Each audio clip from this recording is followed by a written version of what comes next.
تو کسی گھنونی چیز کو مت کھانا۔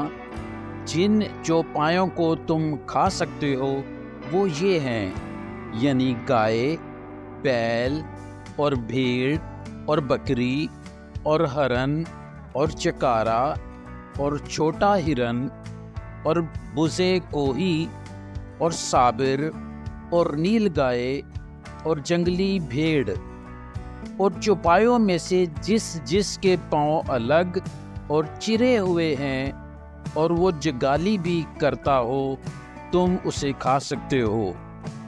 لیکن ان میں سے جو جگالی کرتے ہیں یا ان کے پاؤں چرے ہوئے ہیں تم ان کو، یعنی اونٹ اور خرگوش اور صافان کو نہ کھانا، کیونکہ جگالی کرتے ہیں لیکن ان کے پاؤں چرے ہوئے نہیں ہیں، سو یہ تمہارے لیے ناپاک ہیں۔ اور سور تمہارے لیے اس سبب سے ناپاک ہے کہ اس کے پاؤں تو چرے ہوئے ہیں پر وہ جگالی نہیں کرتا۔ تم نہ تو ان کا گوشت کھانا اور نہ ان کی لاش کو ہاتھ لگانا۔ آبی جانوروں میں سے تم ان ہی کو کھانا جن کے پر اور چھلکے ہوں، لیکن جس کے پر اور چھلکے نہ ہوں تم اسے مت کھانا، وہ تمہارے لیے ناپاک ہیں۔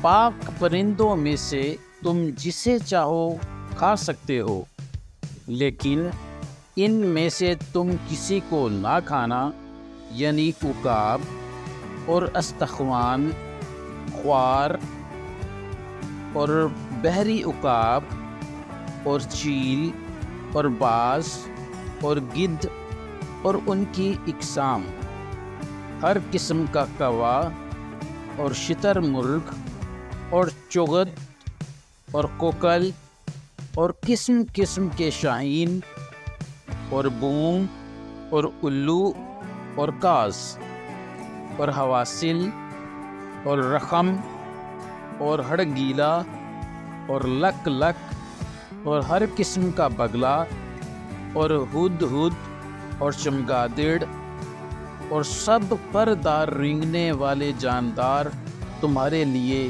ناپاک ہیں، وہ کھائے نہ جائیں۔